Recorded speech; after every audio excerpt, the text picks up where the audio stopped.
Hello students. तो class 10th का पिछला जो लेक्चर था उसमें हम पढ़ रहे थे कंजंक्शंस के बारे में। टॉपिक अपना चल रहा था कंजंक्शंस, समुच्चय बोधक। तो कंजंक्शंस में जहाँ तक बात थी, हम 10 कंजंक्शन अप्रोक्सीमेटली पढ़ चुके थे। कितने पढ़ चुके थे?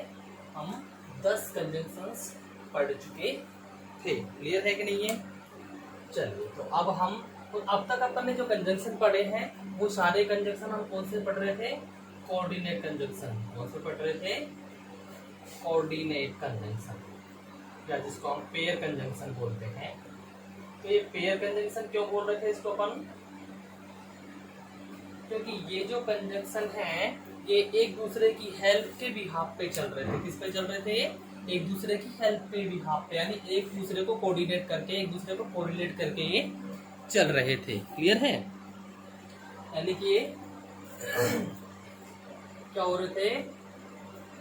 कोरिलेट करके चल रहे थे एक दूसरे को, मतलब एक दूसरे का जो संयुक्त संबंध है वो दर्शा रहे थे। लेकिन अब हम जो पढ़ने वाले हैं वो हम पढ़ेंगे कौन से कंजंक्शंस? Independent conjunctions. अभी हम जो कंजंक्शंस पढ़ेंगे वो इंडिपेंडेंट वाले हम पढ़ेंगे। कौन से वाले पढ़ेंगे हम? Independent conjunction. क्लियर है? तो ये वाले जो है हम ये वाला हम पढ़ चुके हैं। तीनों एक ही नाम है, पेयर, कोऑर्डिनेट या कोरिलेटिव। ठीक है? सॉरी। तो ये वाले हम पढ़ चुके हैं और इसमें हम इसके 10 रूल पढ़ चुके थे ऑलरेडी। क्लियर है? इसमें इधर आइदर और, neither, nor, but only, not only but also, though, although, hardly, scarcely, no sooner, as soon as. तो ये हम लगभग 10 पढ़ चुके हैं अप्रोक्सीमेटली हम, और अब हमको 11वां पढ़ना है। क्लियर है? तो अब हम जो पढ़ने वाले हैं वो होंगे अपने इंडिपेंडेंट कंजंक्शन। कौन से पढ़ेंगे हम? Independent conjunction. क्लियर है? तो जहां तक हम इंडिपेंडेंट कंजंक्शन की बात करते हैं तो ये इंडिपेंडेंट का मतलब क्या होता है? स्वाधीन, अपने आप के अधीन होते हैं। ये किसी दूसरे से कोरिलेट नहीं होते हैं। ये वाले किसी से भी कोरिलेट नहीं होते हैं। ठीक है?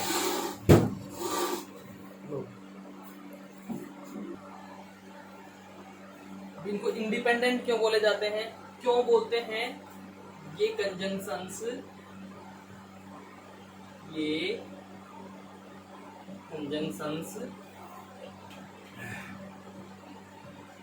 किसी भी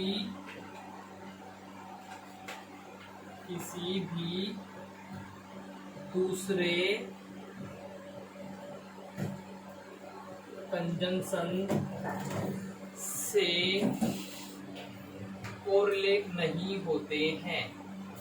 यानी कि हम ये कह सकते हैं कि ये अपने आप में स्वतंत्र होते हैं। इनको किसी दूसरे कंजंक्शन का सहारा नहीं चाहिए होता है। क्लियर है कि नहीं है? इनको किसी दूसरे कंजंक्शन का कोई सहारा नहीं चाहिए होता है। ये अपने आप में क्या होते हैं? ये मतलब अपने आप में ही स्वाधीन होते हैं। ये किसी दूसरे के अधीन होके काम नहीं करते हैं, स्वतंत्र रूप से ये काम करते हैं। क्लियर है स्टूडेंट्स? चलिए ठीक है। तो कौन से थे? अब कौन से पढ़ेंगे हम? इंडिपेंडेंट वाले। पढ़ कौन से चुके हैं हम? पेयर कंजंक्शन हम पढ़ चुके हैं। क्लियर है? तो चलिए स्टार्ट करते हैं। सॉरी,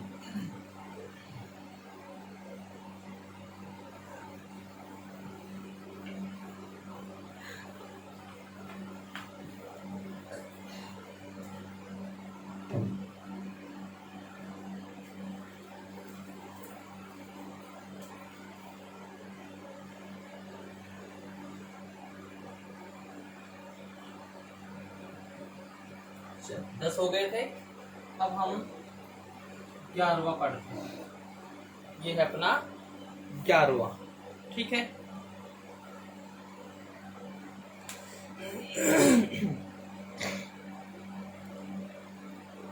अब 11वें में मैं 2 एक साथ ही ले लेता हूँ, बहुत लंबा टॉपिक नहीं करेंगे।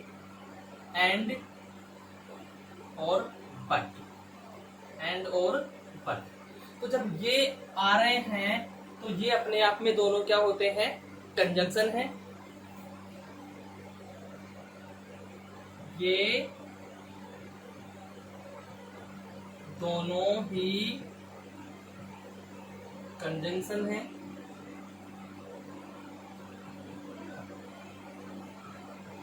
भाई दोनों ही क्या है, ये कंजंक्शंस हैं, ये आपको भी पता है, हमें भी पता है, क्लियर है। बट एंड दोनों ही क्या है, कंजंक्शंस है। अब ये जो एंड है ये किसके लिए यूज होता है, ये और के लिए होता है। बट किंतु इसके लिए यूज होता है, किंतु परंतु लेकिन, किंतु परंतु लेकिन, इसके लिए किसका यूज होता है, बट का। ठीक है, तो ये दोनों अपने आप में क्या है, इंडिपेंडेंट कंजंक्शंस है। क्लियर है।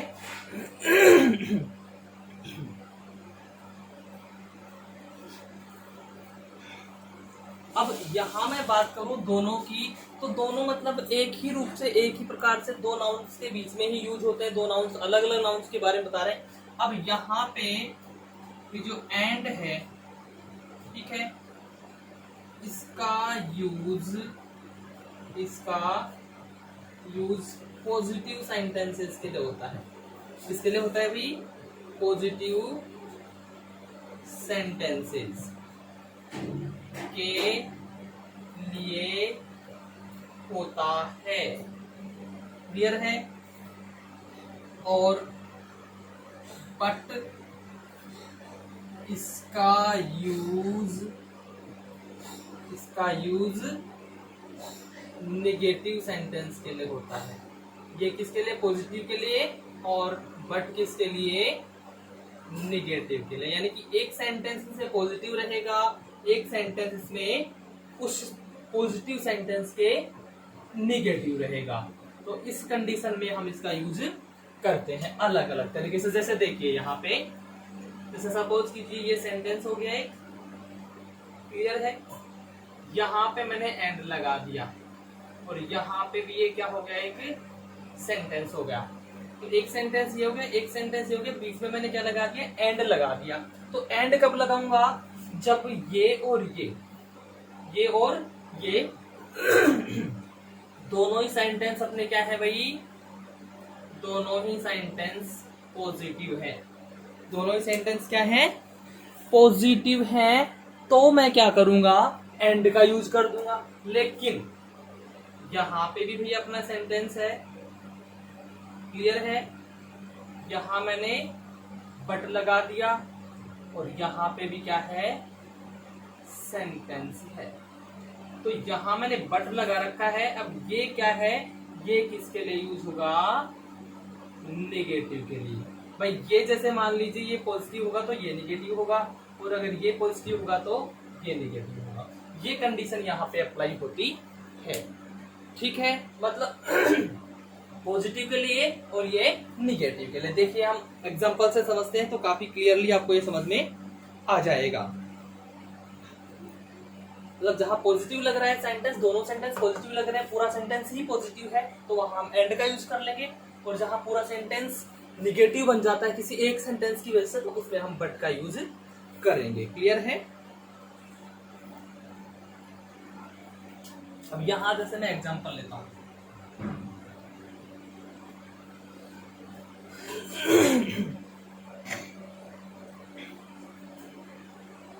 राहुल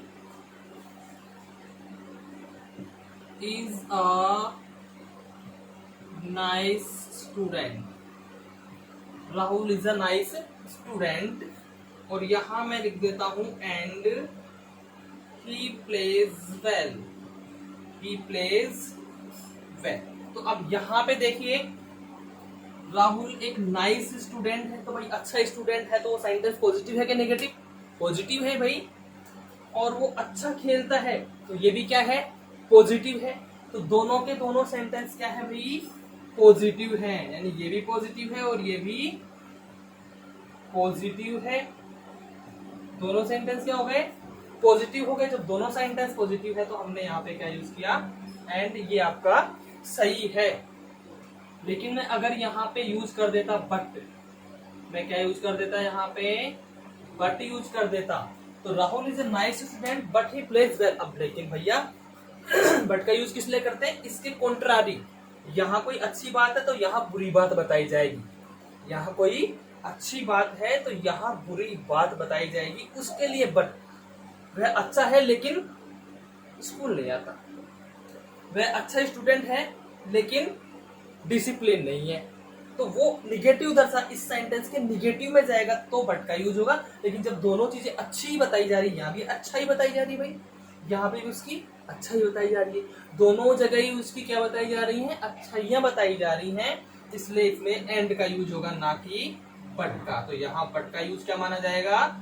गलत माना जाएगा। क्लियर है स्टूडेंट्स? तो ये आए समझ में बात। एक और सेंटेंस ले लेते हैं इसका।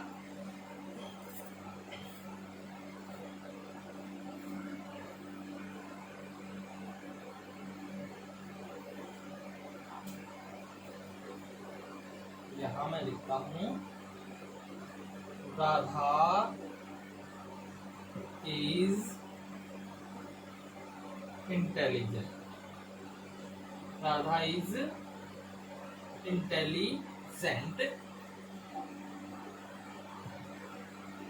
But she is prodigal, she is prodigal. कि मैं यहाँ क्या कह रहा हूं कि राधा इंटेलिजेंट तो है लेकिन वो प्रोडिगल है। प्रोडिगल यानी बिगड़ी हुई है, या मैं ये बोल सकता हूँ प्रोडिगल का मतलब खर्चीला, बहुत ज्यादा खर्चा करती है। तो यहाँ पे क्या है भाई? इंटेलिजेंट है, ये तो अच्छी बात है, लेकिन वो बिगड़ी हुई है या खर्चीली बहुत ज्यादा है, तो वो बुरी बात हो गई। तो ये तो क्या हुआ सेंटेंस? पॉजिटिव, और ये क्या हो गया? निगेटिव। तो यहाँ पे ये बात हो रही है, ये सेंटेंस कौन सा हो गया है? निगेटिव, और ये कौन सा हो गया है? पॉजिटिव। तो मैंने ऊपर क्या लिखा है भाई? निगेटिव के लिए किसका यूज करते हैं? बट का। तो यहाँ पे मैंने किसका यूज किया है? बट का, इसलिए हमारा ये सेंटेंस सही है। लेकिन अगर मैं यहाँ पे एंड यूज करके सेंटेंस को देखता हूं तो एक बार आप ध्यान देंगे, Radha is intelligent and she is prodigal, तो भैया बात बैठ नहीं रही कि राधा होशियार है और वह बिगड़ेल है। तो अब यहां मैं देखता हूं कि भैया ये तो अच्छी चीज है, ये बुरी चीज है, दोनों को कोरिलेट तो कर नहीं सकते, अलग अलग बताना है, इसलिए हमको एंड के बजाय क्या यूज करना था? यहाँ पे बट यूज करना था। सो हमने किया और सेंटेंस अपना सही। अगर यहां मैं एंड का यूज कर देता तो मेरा सेंटेंस क्या हो जाता? गलत हो जाता। सेंटेंस क्या हो जाता भाई? गलत हो जाता। क्लियर है? एक बार फिर से देख लीजिए इस कंसेप्ट को, कठिन नहीं है, थोड़ा सा दिमाग लगाना है। एंड और बट, एंड और बट, ये दोनों के दोनों ही क्या हैं? दोनों ही कंजंक्शन हैं। और कौन से कंजंक्शन है ये? इंडिपेंडेंट कंजंक्शन है। कौन से कंजंक्शन है भाई? ये इंडिपेंडेंट। क्लियर है? चलिए, इंडिपेंडेंट है। अब एंड का मतलब होता है और, बट का मतलब होता है किंतु परंतु लेकिन, किंतु परंतु लेकिन। ठीक, अब ये हमने सुना भी है कि किंतु परंतु अगर ये आ गए तो वाक्य पूरा ही बिगड़ जाता है। जैसे यहाँ पे राधा इज इंटेलिजेंट, अच्छी चीज है कि राधा होशियार है, लेकिन लेकिन आ गया ना तो ये मान लीजिए आगे कुछ ना कुछ गुड़ गोबर होने वाला है, और हो गया कि वो तो बहुत ही बिगड़े टाइप की लड़की बेचारी की। यहाँ इंटेलिजेंस की भी बेइज्जती हो गई, मतलब यहाँ पॉजिटिविटी थी, यहाँ पे उसकी निगेटिविटी पता चल गई, और इसलिए हम ये किंतु परंतु वाला यूज करते हैं।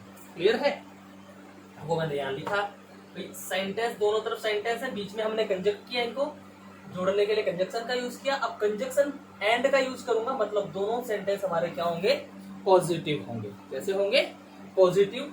यहां मैं क्या कर रहा हूं? बट का यूज कर रहा हूं, दोनों तरफ सेंटेंसेस हैं, दोनों को मैंने बट से कनेक्ट किया, तो एक तरफ पॉजिटिव हो सकता है, एक तरफ निगेटिव होगा, एक तरफ निगेटिव हो सकता है, एक तरफ पॉजिटिव, ये चलेगा। तो जैसे इधर पॉजिटिव है तो इधर निगेटिव होगा, जैसे यहाँ वाला था, यहाँ पॉजिटिव है, यहाँ क्या आ गया? निगेटिव आ गया। क्लियर है? तो ये हुआ आपका एक इंडिपेंडेंट का कंजंक्शन का कंसेप्ट। क्लियर है? चलिए इसके बाद हम अगला लेते हैं।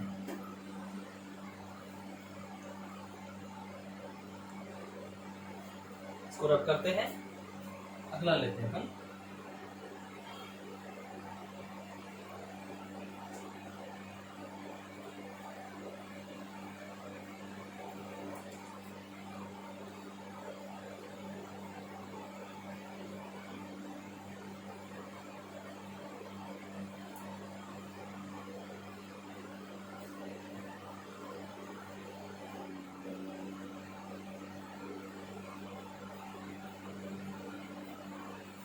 चलो तो हम अब अगला कंसेप्ट लेते हैं। कंसेप्ट 12वां पॉइंट रहेगा अपना, ये पॉइंट नंबर 12 हम देखते हैं। As soon as, since, because, as, as soon as, since, because और as। तो ये जो चारों हैं इनकी हम बात करते हैं। तो ये चारों क्या हैं भाई? अब इनमें एक चीज तो मुख्य क्या होती है, इनसे सेंटेंस की शुरुआत, इनसे सेंटेंस की शुरुआत हो तो अन्य कोई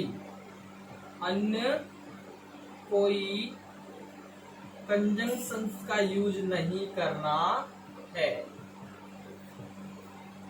का यूज नहीं होता। भाई जब हमने ये कंजंक्शन यूज कर लिए हैं तो आपको अन्य कोई कंजंक्शन यूज करने की जरूरत ही नहीं है। क्यों नहीं है भैया? क्योंकि ये खुद ही अपने आप में क्या है, कंजंक्शन है। ये खुद ही क्या अपने आप में, ये भी तो कंजंक्शन है ना, इसलिए आपको अलग से और कोई कंजंक्शन यहाँ पे यूज करने की जरूरत नहीं होगी। ठीक है, क्लियर है? चलिए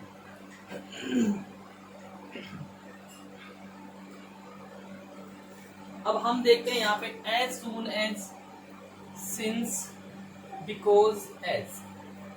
तो यहाँ पे जो as soon as है इसका मतलब क्या होता है?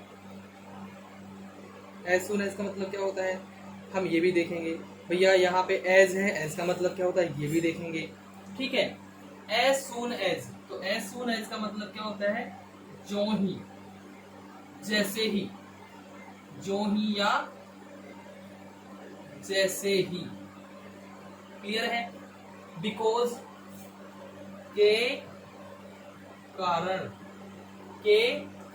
कारण, एज का मतलब होता है जैसा कि,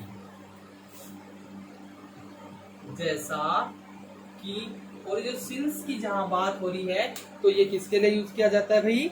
ये समय के लिए, वक्त और टाइम के लिए इसका यूज हम करते हैं। क्लियर है? तो इसका अर्थ क्या होता है? जब से या तब से। इसका यूज क्या मतलब होता है? इसका जो ही या जैसे ही, त्यों ही या जो ही त्यों ही जैसे ही, जब से तब से, के कारण जैसा कि। ठीक है, तो ये इनके मतलब होते हैं। ठीक है, चारों ही अलग अलग चीजें ये हैं। क्लियर है? जैसे मैं बात करूं सबसे पहले एज सून एज की।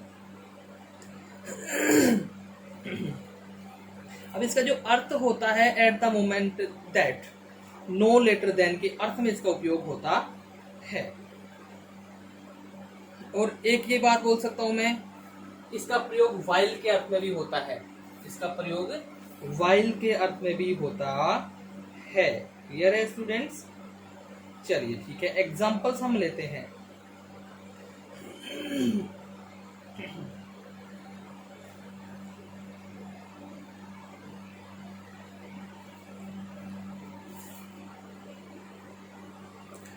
एग्जाम्पल देखते हैं। सबसे पहले इसका देखते हैं।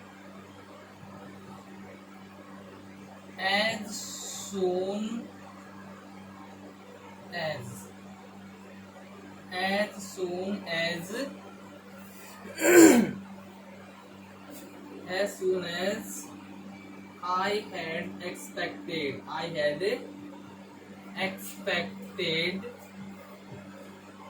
as soon as I had expected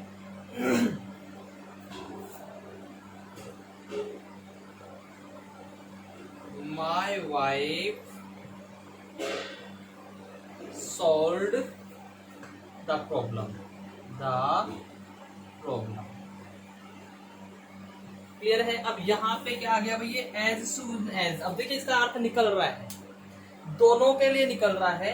as soon as I had expected my wife solve the problem, कि जैसे ही मैंने उम्मीद की और मेरी पत्नी ने क्या कर दिया, प्रॉब्लम को सोल्व कर दिया। जैसे ही मैंने उम्मीद की मेरी पत्नी ने प्रॉब्लम सोल्व कर दी। एक तो इसको हम एज सून एज को शुरू में लेके भी कर सकते हैं। दूसरा इसका तरीका क्या रहेगा, इसी सेंटेंस की मैं बात कर रहा हूं, माय वाइफ। अब यहां पे मैं देखूंगा कि ये जो है ये तो इसी सेंटेंस के साथ रहेगा, ये अलग हो जाता है फिर। My wife solved, my wife solved the problem। अब एक सेंटेंस आपका ये हो गया। दूसरा अब हमने जोड़ना है कंजक्शन से, तो ये as soon as I had expected,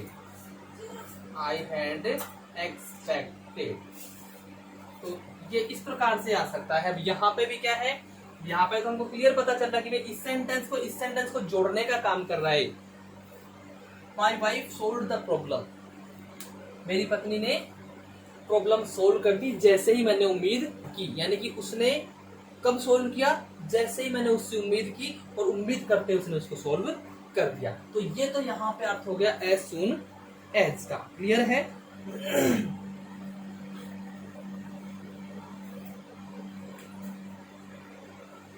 अब ये है, ये टाइम के लिए यूज होता है। किसके लिए यूज होता है इसका? टाइम के लिए है। ठीक है,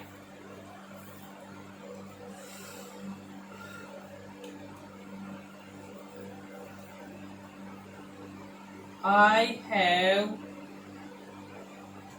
not seen the Taj Mahal since I came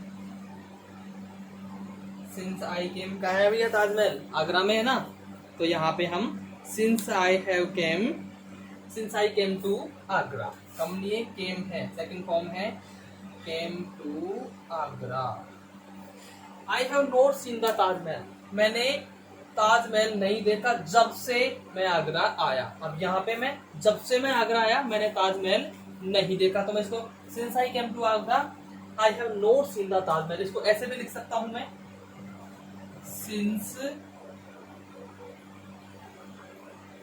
since I have came to Agra, I have not seen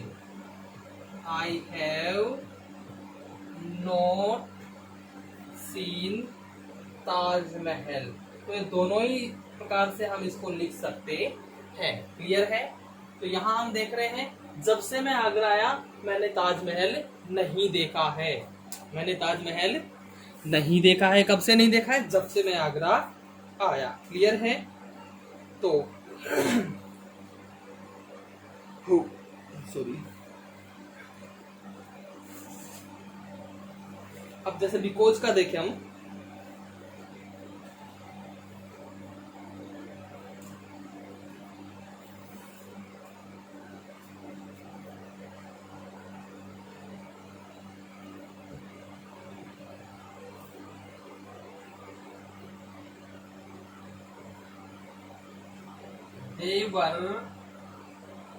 they were punished because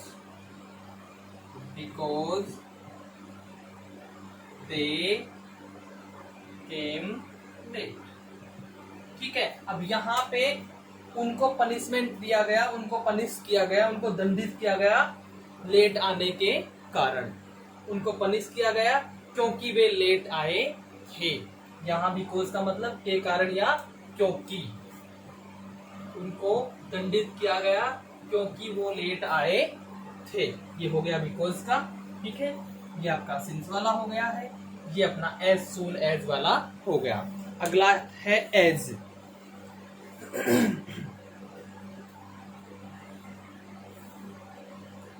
अब एज का मतलब क्या है? जैसा कि, जैसा की है। क्लियर है? तो चलिए इसका हम लिखते हैं अगला example.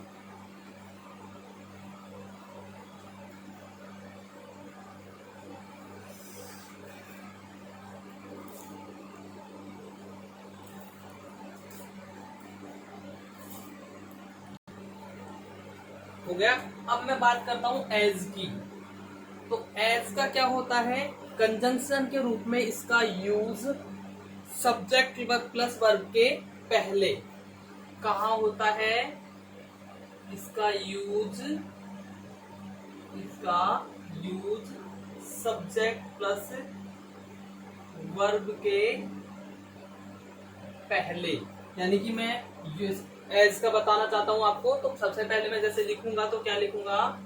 As plus subject plus verb, ये इसका फॉर्मेट बनेगा जब ये दूसरे सेंटेंस को कनेक्ट करेगा, क्योंकि तो दूसरे सेंटेंस में है ना, तो उसको जब कनेक्ट करेगा तो इस प्रकार से इसको कनेक्ट करेगा। क्लियर है स्टूडेंट्स? चलिए ठीक है, अब हम इसका एग्जांपल लेते हैं एज का।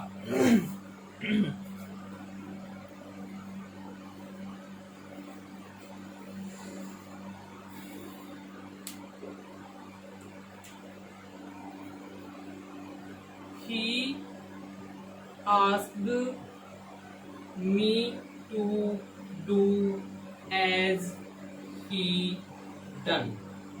As he done. Sorry, as he did. As he had done. As he had done. ये यहाँ as he had done. तो यहाँ पे क्या क्या कह रहा हूं मैं? He asked me to do. उसने मुझसे करने के लिए कहा जैसा कि उसने किया था। तो उसने मुझसे क्या करने के लिए कहा? जैसा कि उसने किया था। तो यहाँ पे उसका मतलब क्या निकल रहा है? जैसा कि। तो ये हुआ आपका कंसेप्ट नंबर 12। इसमें आप as soon as, since, because और एज पढ़ रहे हैं। क्लियर है? चलिए ठीक है, तो स्टूडेंट्स आगे बढ़ते हैं। हमारे अब तक 12 पॉइंट क्लियर हो चुके हैं और अगला जो पॉइंट हम लेने वाले हैं वो पॉइंट है हमारा पॉइंट नंबर 13। पॉइंट नंबर 13 अब हम लेने वाले हैं। We have already cleared 12 points.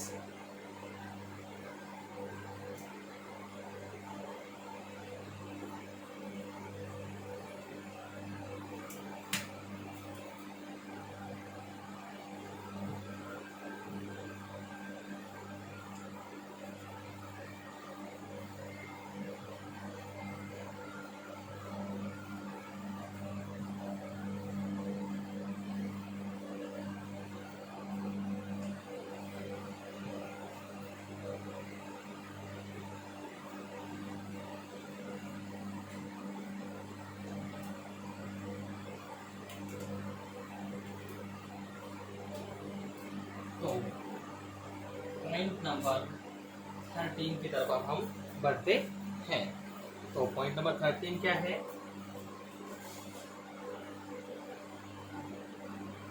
Till या अनटिल या अनलेस। टिल, अनटिल या अनलेस। टिल, अनटिल, अनलेस, ये तीन है।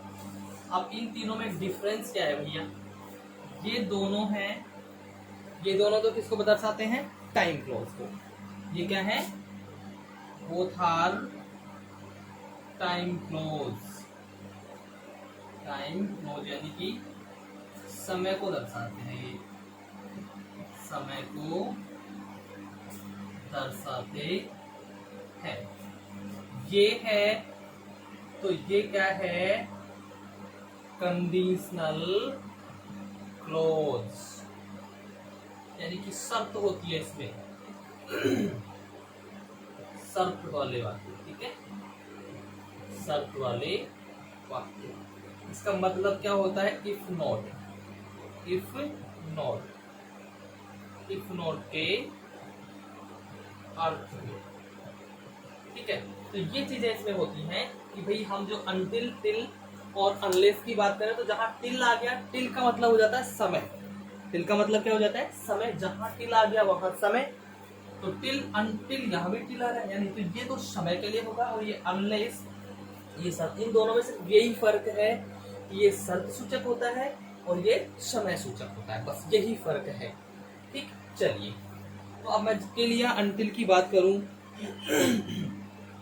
तो इनका मतलब क्या होता है,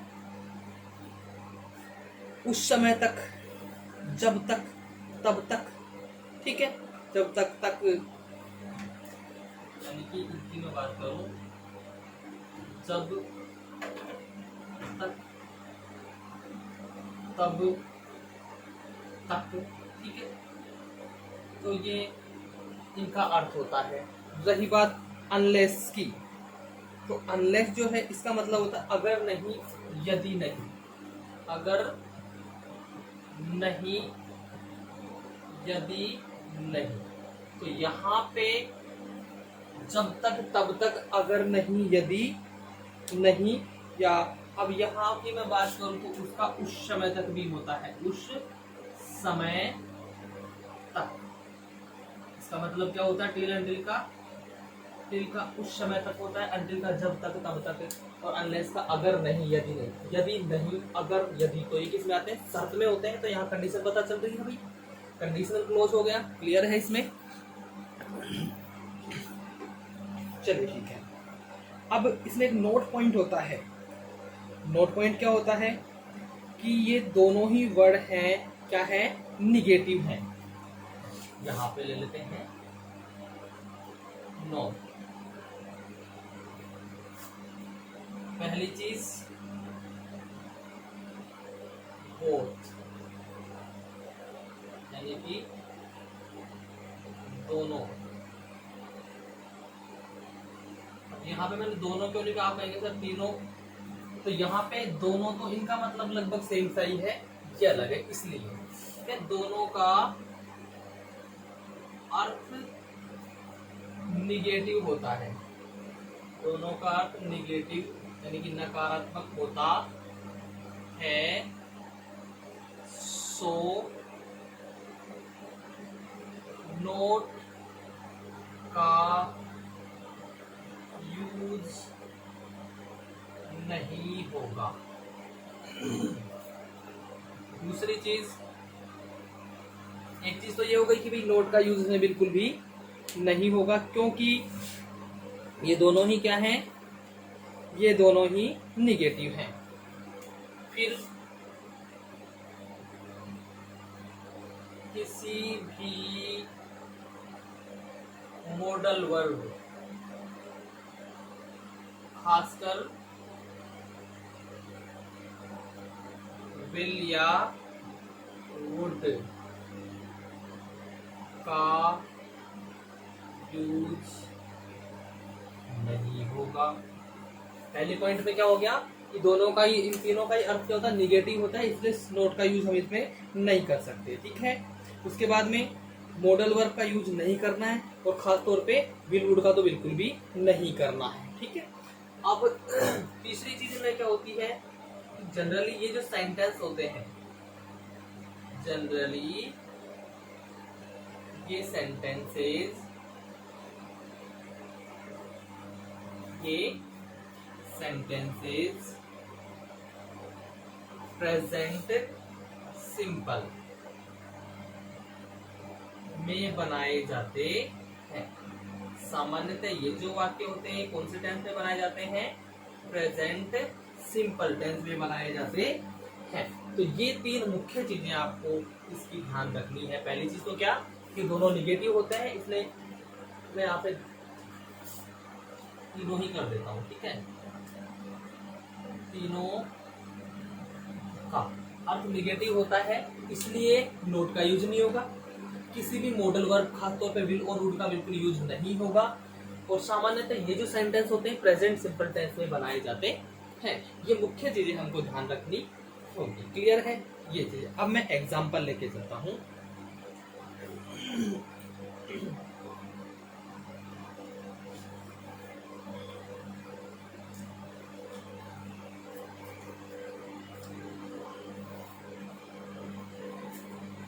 example, I shall wait here. I shall wait here until my friend comes. Until my friend comes. तो अब यहाँ पे हम देख रहे हैं भैया कि ये until आ गया, इस वाले सेंटेंस पे नहीं है इसका, ये इस वाले सेंटेंस से होता है रिलेट, तो इस वाले सेंटेंस में नोट नहीं होना चाहिए। और कौन सा टेंस होना चाहिए? प्रेजेंट इंडेफिनिट या प्रेजेंट सिंपल। तो भैया कम्स, ये है सिंगुलर, इसके साथ कम्स आ रहा है, किसमें आता है? प्रेजेंट सिंपल में आता है। तो हो गया कि नहीं हो गया? अब यहाँ पे ये है, अगर मैं इसी सेंटेंस को लिखता हूं तो इस प्रकार से, I shall wait here until my friend not come। अब यहाँ पे हम देखते हैं भैया क्या हो गया, ये क्या कह रहा है कि मैं यहाँ तब तक वेट करूंगा तब तक कि मेरा फ्रेंड नहीं आ जाता है।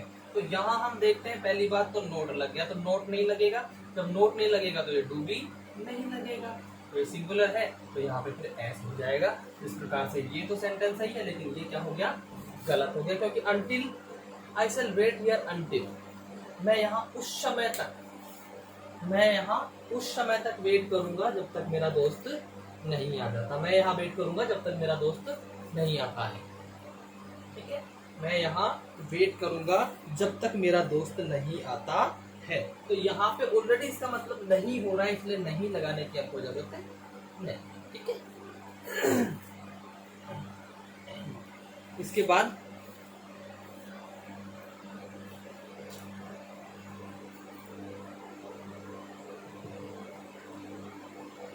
she doesn't come here unless she needs water। she doesn't come here unless she needs water। वह यहाँ जब तक नहीं आती है जब तक उसे पानी की जरूरत ना हो, ठीक है? अगर उसे पानी की जरूरत नहीं हो तो वह यहाँ नहीं आती है। यदि उसे पानी की जरूरत नहीं हो तो वह यहाँ नहीं आती। अब यहाँ आप कहेंगे सर यहाँ तो नोट लग गया। बेटा मैंने अभी भी कहा कि ये जो अनटिल या अगले वाले सेंटेंस के लिए होता है, ये इस सेंटेंस की बात नहीं है, ये इस सेंटेंस के लिए है। एक सेंटेंस ये हो गया, एक सेंटेंस ये। तो जो दूसरा सेंटेंस है इसके लिए अनलेस का यूज हो रहा है, इसलिए इसमें नोट नहीं होना चाहिए। प्रेजेंट सिंपल है क्योंकि एस लग रहा है सिंगुलर, एस या एस किसमें लगता है? प्रेजेंट इंडेफिनिट में। क्लियर है कि नहीं है? चलिए ठीक है। तो अब यहाँ पे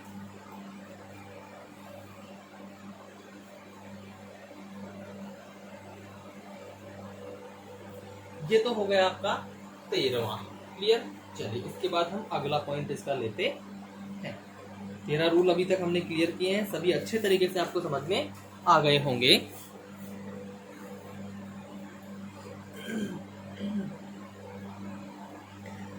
तो हम लेते हैं पॉइंट नंबर 14।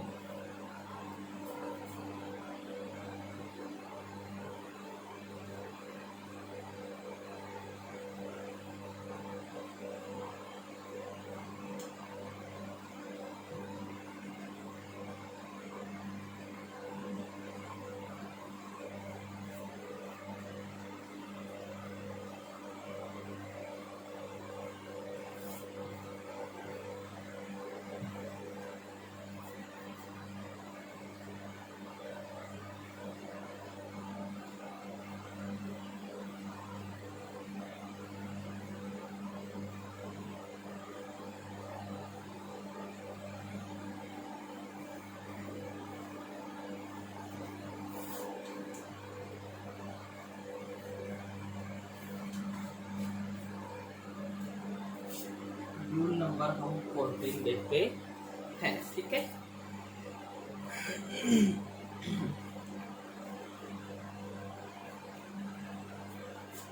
अदरवाइज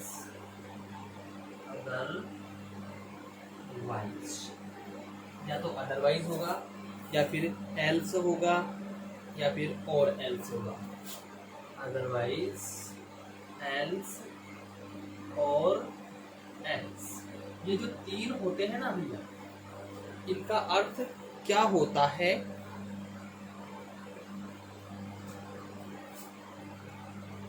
इनका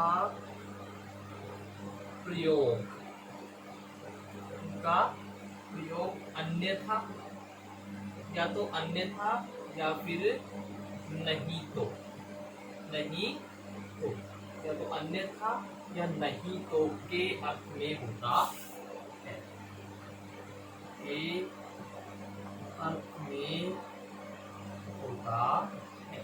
हम सिंपल सी भाषा में बात करें तो भी इन तीनों का मतलब होता है या तो अन्यथा या फिर नहीं तो, या तो अन्यथा या फिर नहीं तो, ये इनका मीनिंग होता है हिंदी में। क्लियर है? चलिए अब यहाँ पे भी आपको एक बात बता दूं, यहाँ पे भी नोट पॉइंट एक ही है, और नोट पॉइंट क्या होता है? नोट का प्रयोग नहीं होता है। इसका प्रयोग नहीं होता है, नोट का प्रयोग नहीं होता है।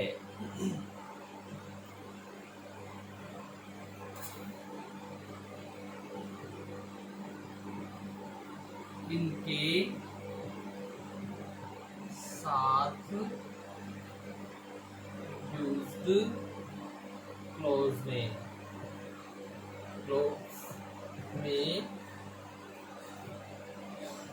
नोट का प्रयोग नहीं होता है। क्यों? क्योंकि यहाँ पे भी ये भी अपने आप में निगेटिविटी रखते हैं, नहीं तो, नहीं तो यहाँ पे भी नहीं का अर्थ ही निकल रहा है, इसलिए हमें नोट का यूज करने की कोई आवश्यकता है ही नहीं, इसलिए हम नोट का यूज करेंगे भी नहीं। बस यही चीज हमको ध्यान रखनी है और कोई बात ध्यान नहीं रखनी है।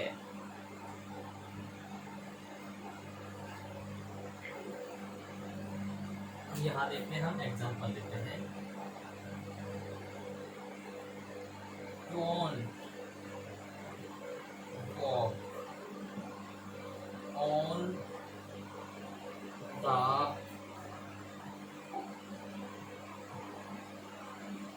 slippery place, otherwise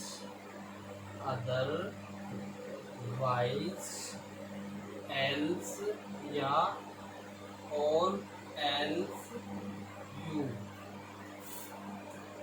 will slip. Don't walk on the slippery place. फिसलन भरी जगह पे मत चलो, अन्यथा तुम फिसल जाओगे। क्या कह रहा है ये? फिसलन भरी जगह पे मत चलो, नहीं तो तुम फिसल जाओगे, अन्यथा तुम फिसल जाओगे। अब यहाँ आप कहेंगे सर आप तो कह रहे थे नोट नहीं आया, तो शुरू में ही नोट आ गया। अरे भाई नोट आ रहा है, लेकिन मैंने यहाँ क्या कहा है? इनके साथ यूज्ड क्लोज में, तो इनके साथ यूज्ड क्लोज कौन सा है? यू विल स्लीप, ये क्लोज है, इसमें थोड़ी ना नोट है, इसमें नोट नहीं होना चाहिए, जो इसमें नोट हमारे पास है भी नहीं। तो यहाँ मैं कह सकता हूँ कि भैया इनमें से तीनों में से कोई सा भी यूज हम कर सकते हैं। हाँ, अगर यहाँ पे नोट आ जाता तो फिर ये सेंटेंस क्या हो जाता? गलत हो जाता, इनका यूज करने पे ये गलत हो जाता, लेकिन यहाँ नोट नहीं है इसलिए ये गलत नहीं है। क्लियर है?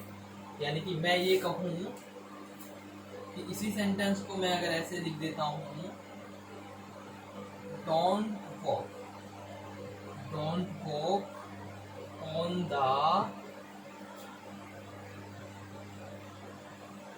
slippery place, otherwise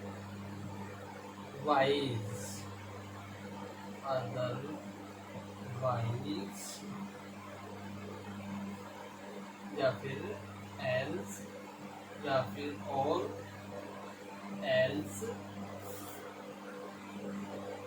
you will not sleep। अब यहाँ पे क्या है भैया? नोट आ गया, तो ये सेंटेंस पहली नजर में हम क्या कह सकते हैं कि ये गलत है, क्योंकि यहाँ पे अदरवाइज, एल्स या और एल्स यूज हो रहे हैं, इनमें से कोई भी एक यूज हो रहा है तो सीधा सा है। और इसका क्लोज कौन सा है, यही है, तो इसमें सिंपल सा मैंने लिखा है कि इसके क्लोज के साथ नोट का प्रयोग नहीं होता है। जब इसके क्लोज के साथ नोट का प्रयोग नहीं होता तो भाई हमने यहाँ नोट यूज क्यों किया, और जब हमने यहाँ नोट यूज किया है तो फिर ये क्या हो गया, गलत हो गया है। क्या हो गया, ये गलत हो गया है। क्लियर है स्टूडेंट्स? चलिए ठीक है, तो इस प्रकार से ये हमारा 14वां पॉइंट क्लियर हो गया है। कौन सा पॉइंट क्लियर हो गया, ये 14th पॉइंट अपना क्लियर हो गया है।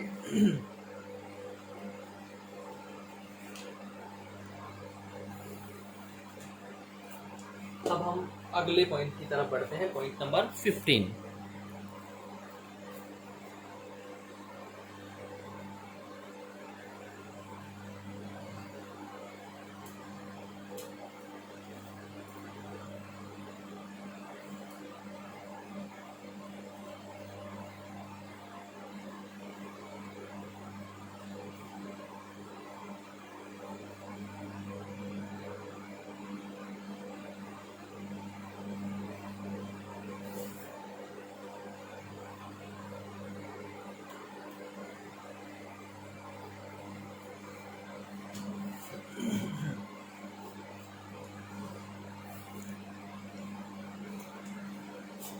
पॉइंट नंबर 15 देख लेते हैं, 4। ठीक है, तो इसका यूज कोई एडिशनल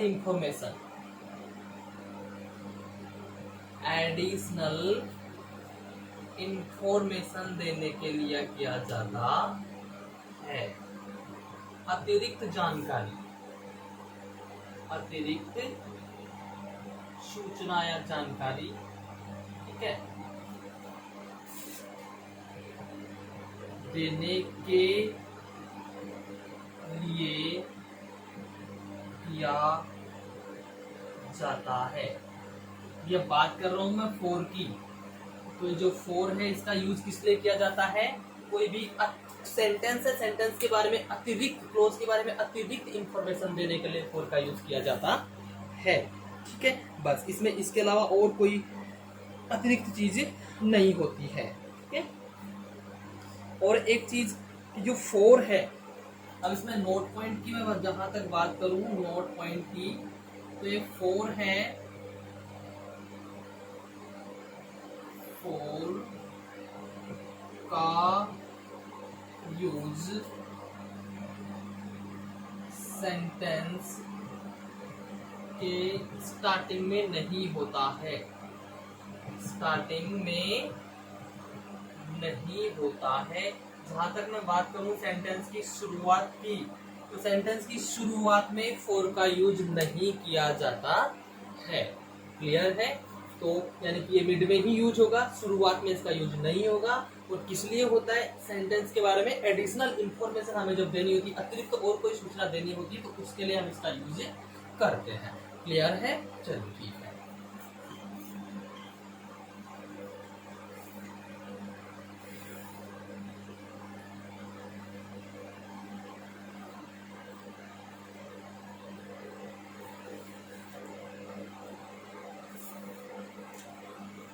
अब देखिए एग्जाम्पल देखता हूं मैं।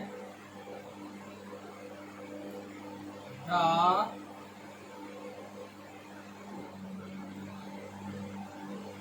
passengers decided to stop the bus, the train, stop the train and drink water. Clear है? अब यहाँ पे क्या आ गया भाई, the passengers decided to stop the train and drink water. ये तो हो गया, अब पानी क्यों पीना चाहते थे, तो एक और एडिशनल इंफॉर्मेशन देना चाहेंगे हम सेंटेंस के बारे में। और जो सेंटेंस के बारे में हम एक और एडिशनल, एक और अतिरिक्त जानकारी देना चाहेंगे, तो वो जानकारी क्या हो जाएगी, वो किससे स्टार्ट होगी, 4 से स्टार्ट होगी। अब जो देंगे जानकारी वो किससे स्टार्ट होगी, four they were feeling thirsty, they were feeling thirsty, हुआ कुछ ऐसा है।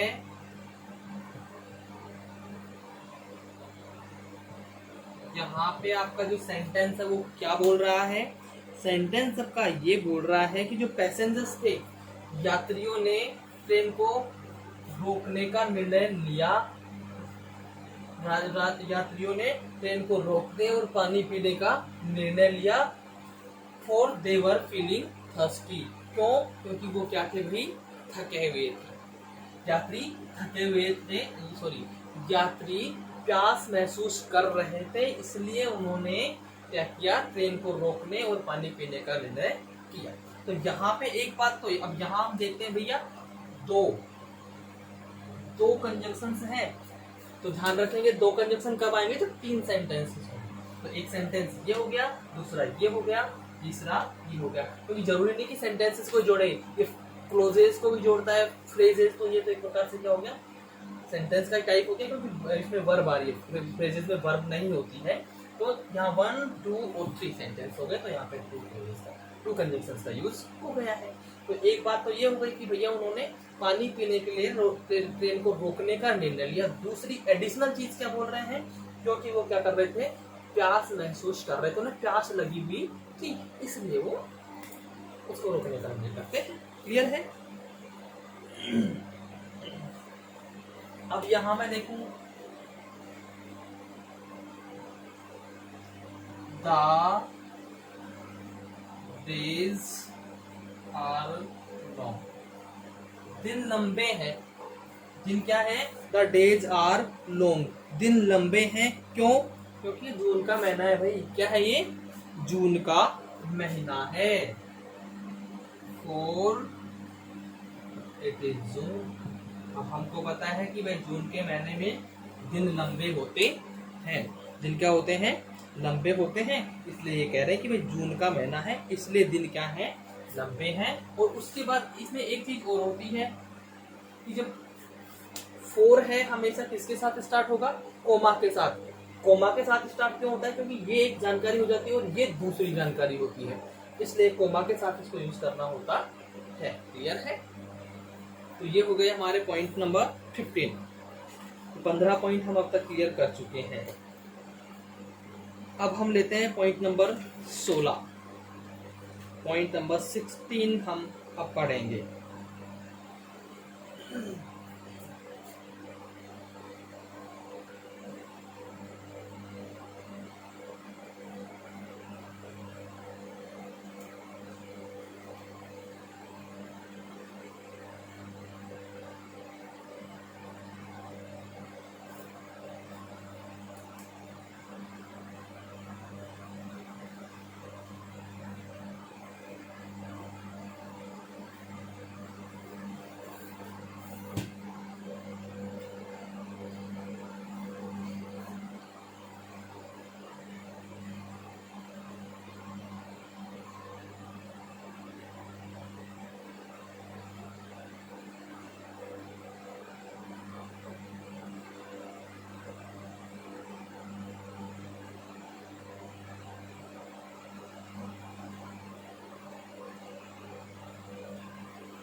पॉइंट नंबर 16, सो या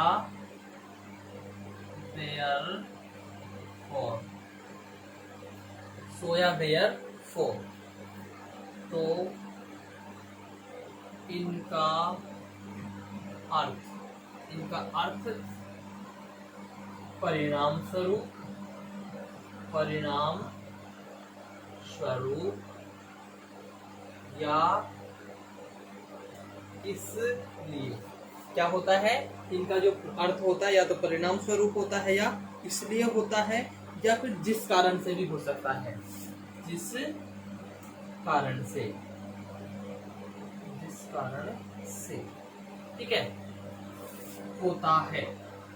ये तो होता है इनका अर्थ। क्लियर है जी। अब इन दोनों का जो अर्थ है ना, बिना किसी अंतर के होता है, इनके दोनों के यूज में कोई अंतर नहीं होता है।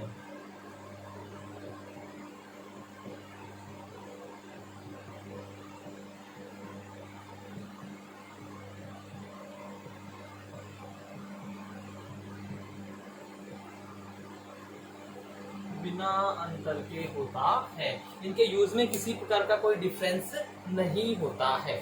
क्लियर? चलिए ठीक है।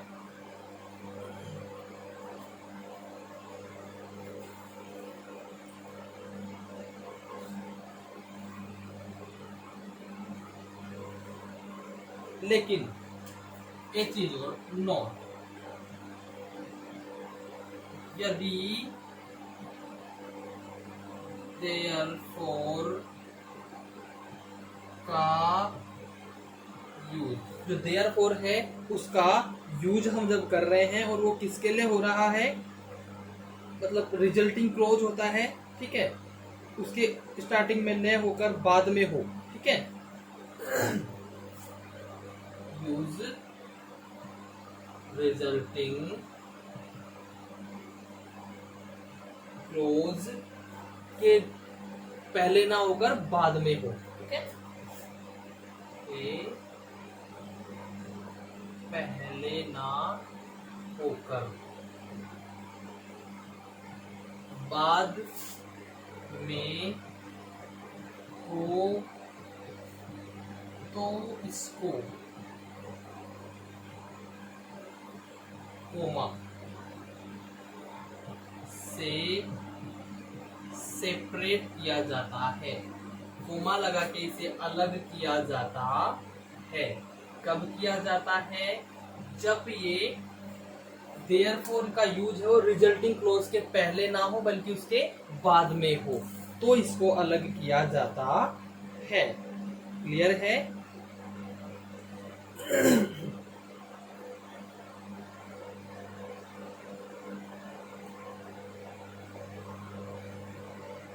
ठीक है, ऐसे और ऐसी स्थिति में, इस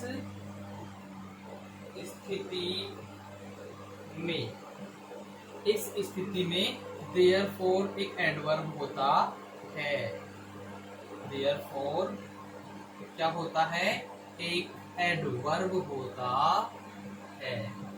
यहाँ ये कंजक्शन नहीं होता बल्कि क्या हो जाता है, यहाँ ये एडवर्ब हो जाता है। चलिए ठीक है, लेते हैं कुछ एग्जांपल्स इसके।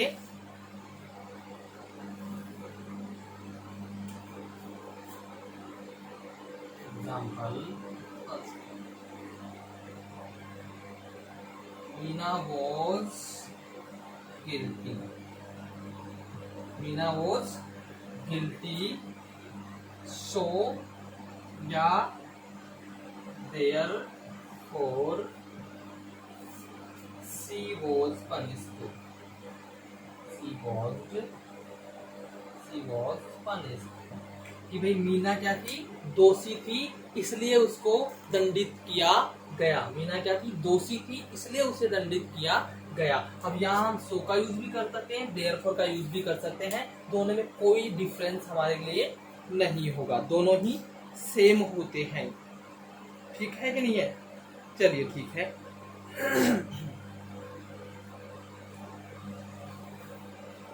अब दूसरा सेंटेंस जो मैंने ये नोट वाला पॉइंट लिखा है, ये नोट पॉइंट लिखा है, इसकी बात कर लेता हूं। इसके लिए एक सेंटेंस ले लेता हूं, ठीक है, नोट वाले के लिए। एग्जांपल नंबर 2 मैं यहाँ पे लेता हूं, ठीक है।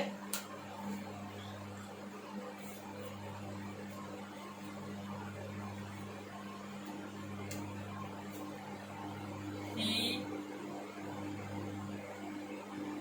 missed the morning train. यहाँ पे क्या कह रहा है? He missed the morning train, उसने सुबह की ट्रेन छोड़ दी, या मतलब उसकी सुबह की ट्रेन छूट गई। ही, अब यहाँ तक ये हो गया, दूसरा स्टार्ट हो रहा है। ये रिजल्टेड सेंटेंस, रिजल्ट क्या निकल रहा है कि ट्रेन छूट गई, तो इस सेंटेंस के पहले थोड़ी है, इसके बाद में है, तो यहाँ पे हम कोमा लगा देंगे ही देयर फोर। देखिए यहाँ पे मैंने क्या बताया अभी कि जो रिजल्टिंग होता है, रिजल्टिंग क्लोज होता है उसके पहले ना होकर या उसकी स्टार्टिंग में ना कर उसके बाद में होता है। जैसे यहाँ रिजल्ट दिख रहा है और उसके बाद में देयरफॉर का यूज हो रहा है। देयरफॉर का यूज कहाँ पे हो रहा है? बाद में। ठीक है, देयरफॉर फिर यहाँ again comma is waiting for the next train, the next train. यहाँ पे क्या है? वह दूसरी ट्रेन का वेट कर रहा, उसकी ट्रेन मिस हो गई इसलिए वह दूसरी ट्रेन का वेट कर रहा है। ये प्रोसेस हो रही है। यहाँ एक रिजल्ट आ चुका, तो रिजल्टिंग वाले से पहले नहीं है, रिजल्टिंग वाले से बाद में है। यहाँ हम देख रहे हैं रिजल्टिंग वाले से पहले है। मीना वाज गिल्टी, रिजल्ट क्या निकला? उसको पनिशमेंट दिया गया। तो रिजल्टिंग तो ये है ना, यहाँ रिजल्टिंग से पहले है इसलिए कोमा से इसको सेपरेट नहीं किया, लेकिन यहाँ रिजल्टिंग के बाद में है इसलिए इसको कोमा से सेपरेट किया। यहाँ हम देयरफॉर ही यूज करेंगे, सो का यूज नहीं कर सकते। ओके, क्लियर है? तो इस प्रकार से हमारे 16 पॉइंट्स क्लियर हो चुके हैं। अब हम पढ़ेंगे 17th पॉइंट।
पॉइंट नंबर 17,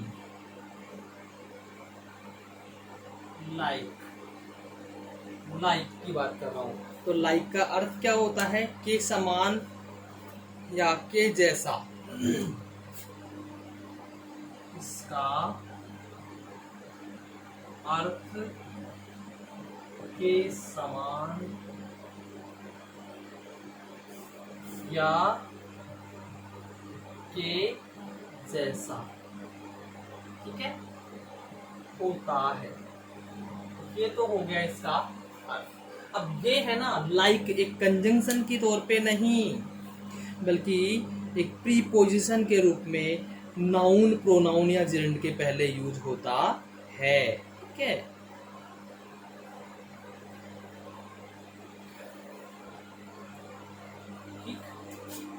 अब यहां लिख देता हूं इसका यूज प्रीपोजिशन, इसका यूज प्रीपोजिशन के तौर पर नाउन, प्रोनाउन और जिरंड से पहले होता है। ठीक है, ये इसकी मुख्य चीज है। क्लियर है? अब यहां देखते हैं हम example. You are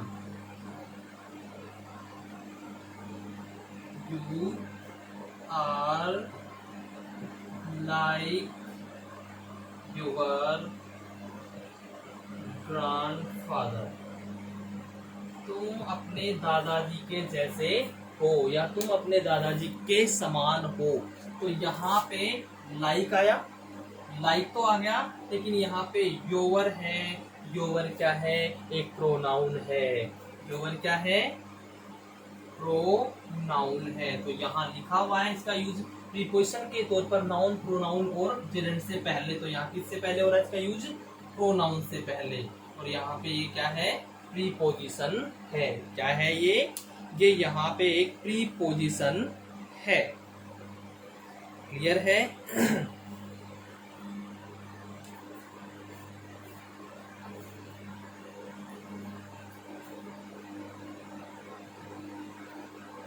There is nothing like listening to music. Listening to music. यहाँ पे क्या कह रहा है कि संगीत सुनने के समान कुछ भी नहीं है।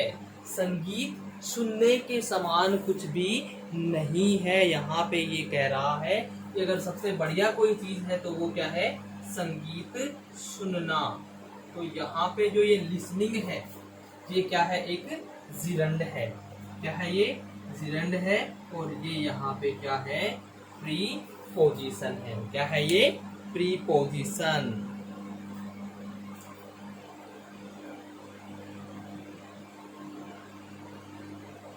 My son looks like me. मेरा बेटा मेरे जैसा दिखता है। क्या? जैसा। मेरे जैसा दिखता है। तो यहाँ पे ये प्रीपोजिशन और ये मी क्या है भैया? ये प्रोनाउन है।